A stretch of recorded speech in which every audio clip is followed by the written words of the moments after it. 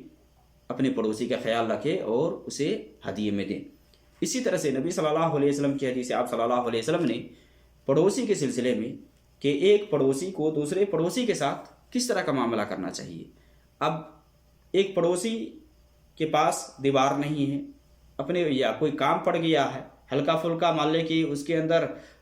کل وغیرہ لگانے کی ضرورت ہے، تو وہ اگر دوسرے کی دیوار میں اگر کل لگا لے یا اس طرح سے کانٹے وغیرہ اس کے اندر رکھے تاکہ کوئی چیز اس میں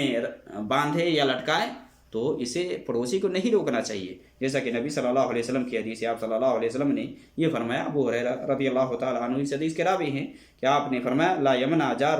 جارہ ان یغرز خشبہ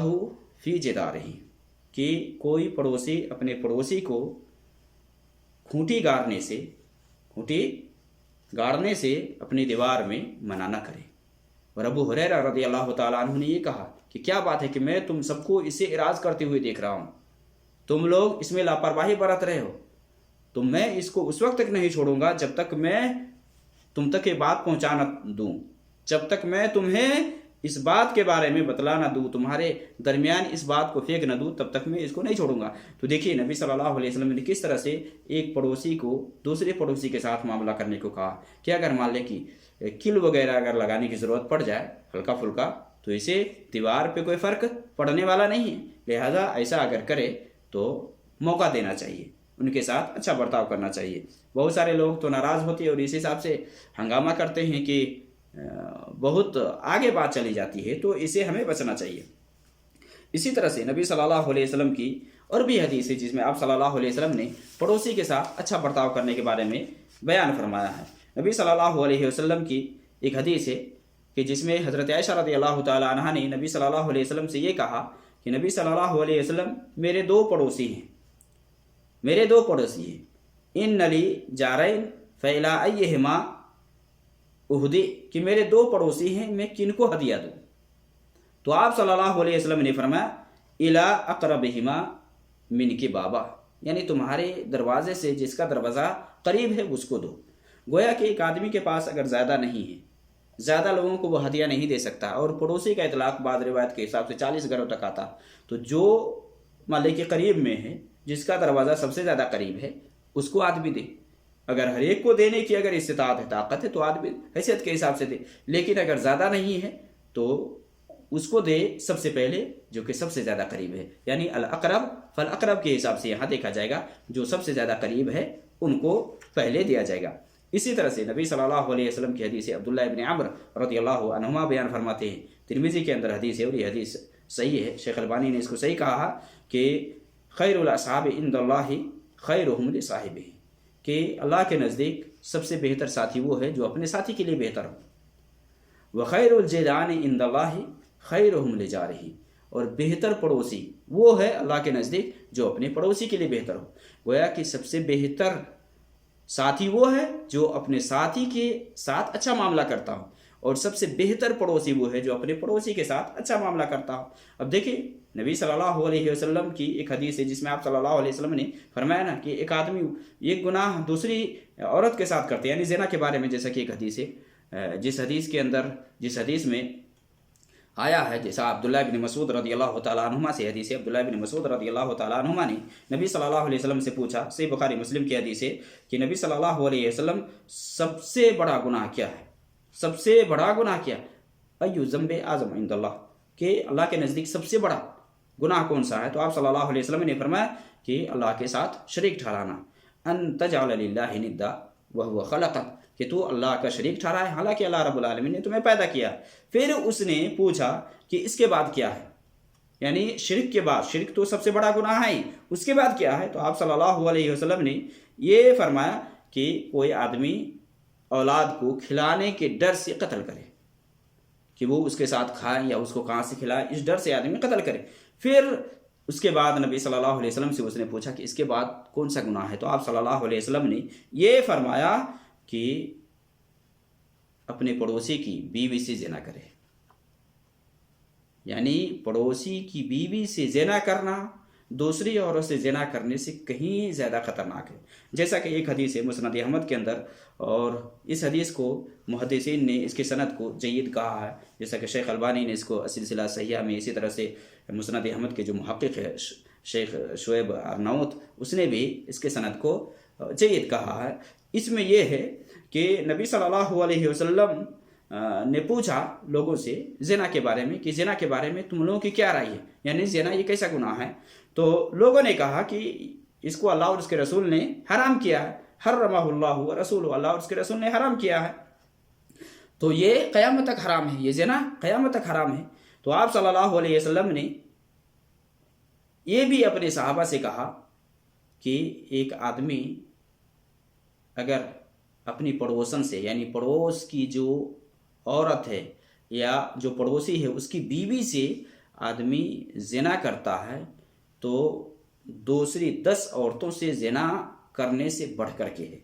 کیونکہ یہاں پڑوسی ہے، پڑوسی کے ساتھ اتنا اچھا معاملہ کرنے کو کہا ہے، اور ایک شخص اپنے پڑوسی کی بیوی سے زنا کرتا ہے، تو اس حدیث کے اندر ہے نبی صلی اللہ علیہ وسلم نے فرمایا کہ ایک آدمی 10 عورتوں سے زنا کرتا ہے، یہ زنا کرنا اس کے لیے آسان ہے بنسبت پڑوسی کی عورت سے آدمی زنا کرتا ہے، اس سے 10 عورتوں سے زنا کرنا یہ آسان ہے۔ اس کا مطلب یہ نہیں کہ آدمی زنا کرے، یہ حرام ہے کسی کے ساتھ کرے، لیکن پڑوسی کے ساتھ یا پڑوسی کی جو بیوی ہے اس کے ساتھ آدمی زنا کرتا ہے